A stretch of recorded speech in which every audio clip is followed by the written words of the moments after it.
Hello, my name is Joyce Harper and I'm Professor of Reproductive Science at the Institute for Women's Health at University College London.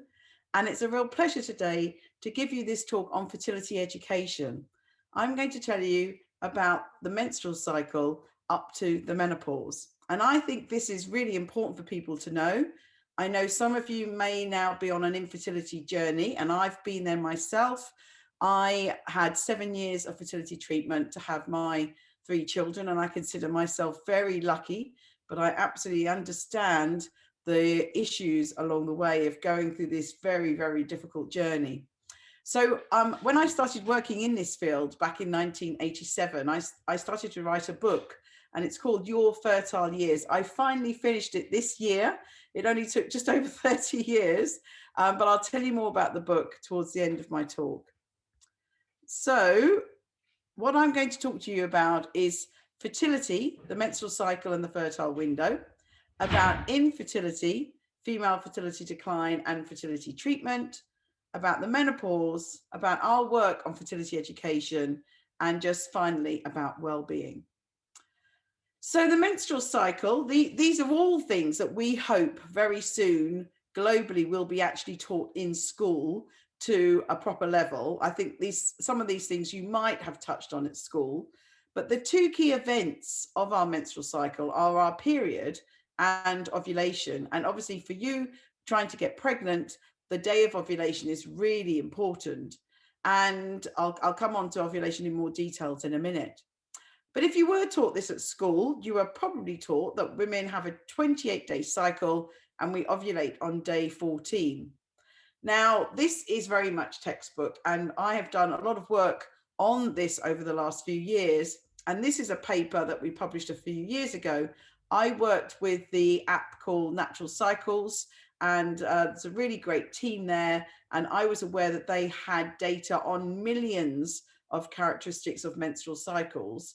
So I went to them a few years ago and I said, can we just have a look at those menstrual cycles? Can we have a look at how long the cycle is of your women that are using the app and on which day they ovulate? So days 21 to 35 are considered normal, but I think we do get hung up with this 28-day cycle. And we found that 65% of the cycles we looked at for these women were 25 to 30 days. And actually only 13% of the cycles we looked at were 28 days. And what was really important was our study, and many studies since have actually shown that ovulation is closer to day 17. It's just below day 17 on average, but it does absolutely depend on how long your cycle is. So the important thing we have said from this work is that we can't just look at a woman's dates and say she's going to ovulate on day 14. It very much depends on the length of her cycle, and on average, it's closer to day 17.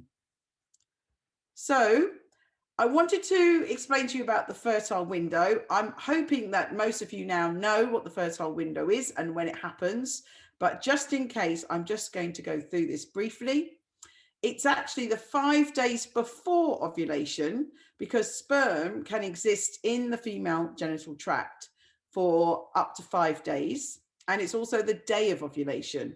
But on the day of ovulation, once the egg's ovulated, the egg only stays viable for about 1 day, about 24 hours. So then we would say the fertile window is closed. So historically, people have said you can use your calendar, you can measure your basal body temperature, we can look at the cervical mucus, and we can measure the hormone that rises during ovulation, which is luteinizing hormone, or LH. And this is what happens using an ovulation stick. But I would say that the calendar from our previous study is not a good way to predict your ovulation. As I've said, it's very unpredictable just looking at dates. But any of these other 3 methods, I consider them good methods to try to find out which day you particularly are ovulating. Because one important message from my talk is that every woman is totally individual, and there is no one rule that fits everybody. We have to do what's correct for us. So I have done a bit of work on fertility apps, and these are 2 recent papers, and all these papers I'm showing you, actually the first one is, first few I've shown are open access, and this one's just come out, but we're just waiting for it to become open access. But we looked at the apps. I think these period tracker apps and fertility apps can be very useful for women. And I think one great thing from them is that they keep a record of all of your particular menstrual cycle. So your history of how long your menstrual cycles were. And if you're having problems, to take this to your gynecologist can be really helpful. But I worry when they say that they're predicting ovulation. And when we looked at apps in this first paper that said that they told the woman what day she ovulated, we found that over half of them, 54%, were only looking at the dates.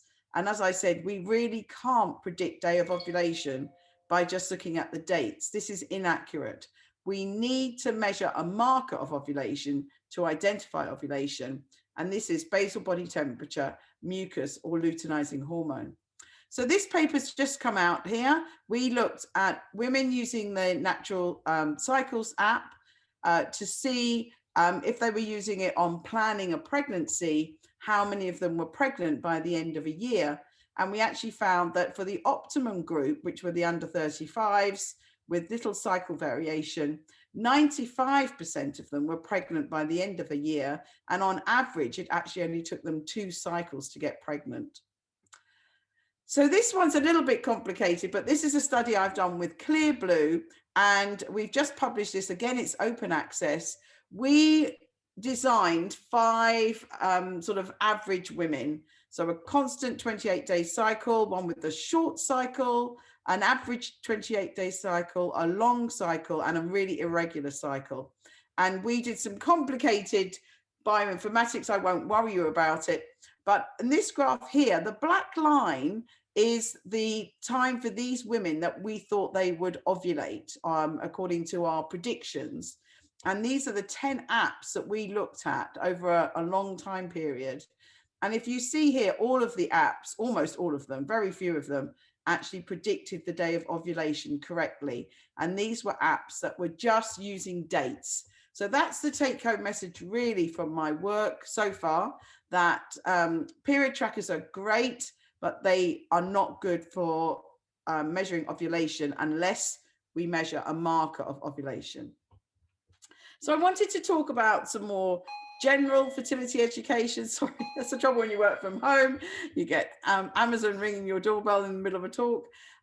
So the important thing for fertility is that gender has a big inequality for reproduction. So women only ovulate 1 egg per month, about 500 in our life. And men, every ejaculate, have about 100 million sperm. So we have a real inequality there with our sperm and our eggs.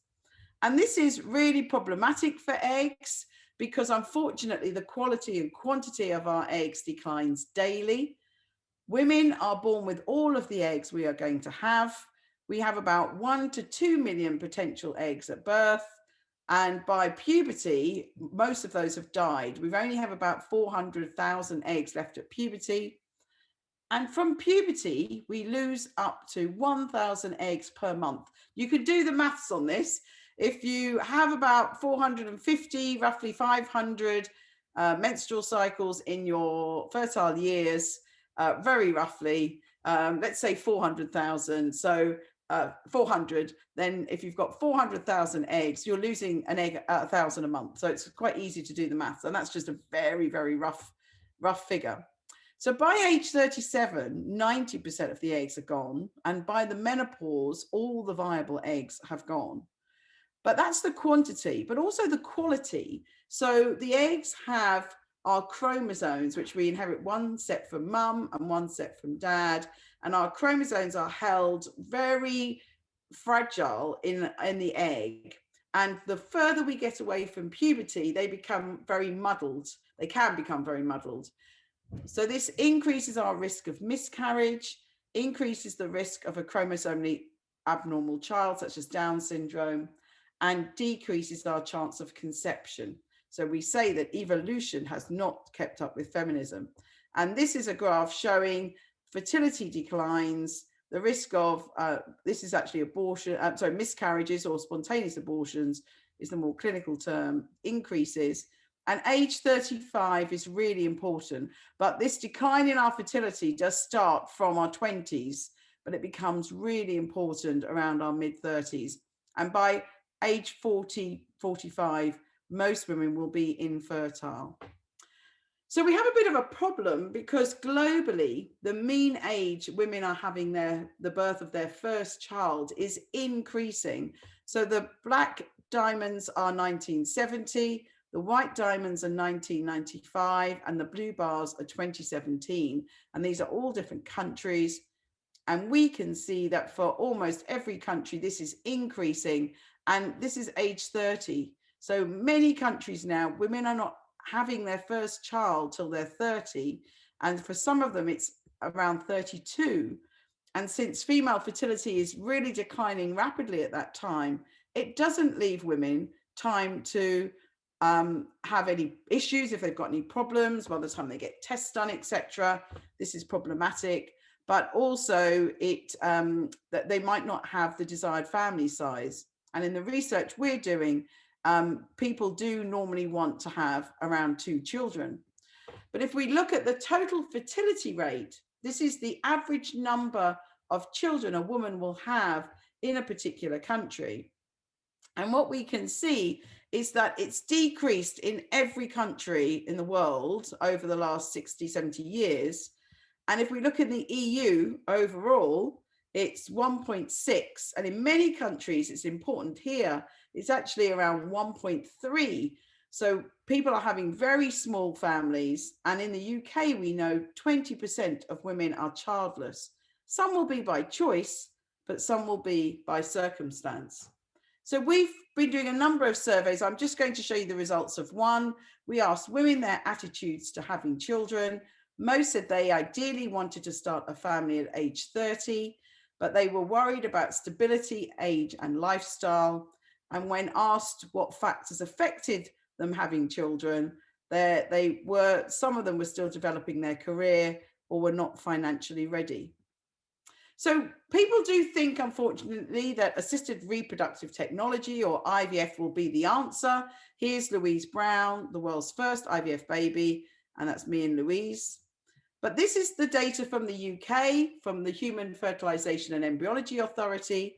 So this is the live birth rate per embryo transferred by age. They group everyone under 35 together because there's not a huge difference in live birth rate between 28 and 32 or 33. But then they look at the data in 2-year batches, and we can see that using a patient's eggs, this decreases quite rapidly. And by 43, it's just a few % chance of a baby. But if you use a donor egg from a donor who's under 35, this data is pretty much even for all ages. Is egg freezing the answer? Now, I know you've had a session on egg freezing. I would just say it's plan B, not plan A.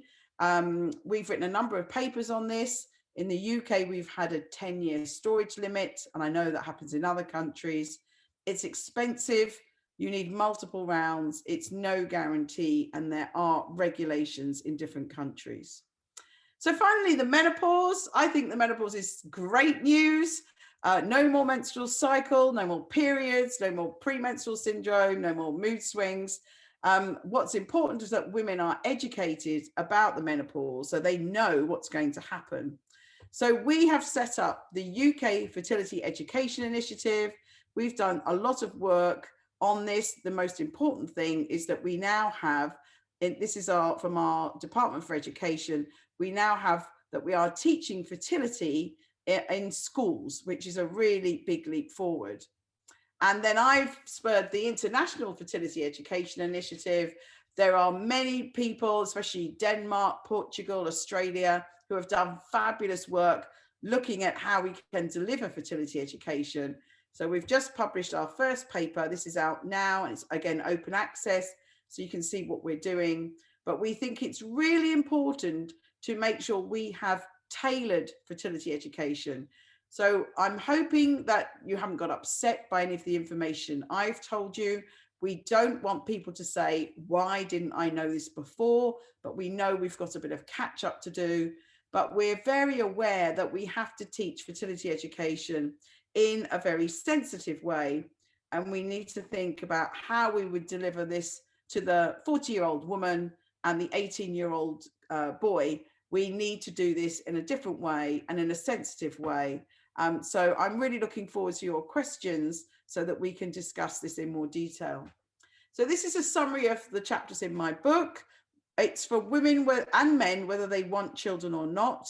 It really looks at how our body works, a bit more about the menstrual cycle, well-being and preconception health are really important, but I haven't got time to go into that. I'm just going to very briefly say something, and it covers all of these areas. So I think it's really important for women to look after their reproductive health at all stages of your life. And I think it's important to look at your nutrition, your exercise, your sleep, and your mental health. And I've written a lot on that. So again, we can discuss that in the Q&A. So my take-home messages, I think it's important to educate women about their reproductive health so that they can make informed choices about their fertility and whether they want children or not. So I don't think any of us should tell anyone what to do at any point in their reproductive years. I think we need to give them the information so they can make informed choices about what is right for them. And if you'd like to contact me, this is my social media. I do quite a lot on Instagram and LinkedIn and Twitter, and I've even started making TikTok videos. So I hope that you found that useful. I hope it's not been upsetting and there's nothing there that's really worrying to you. But thank you very much.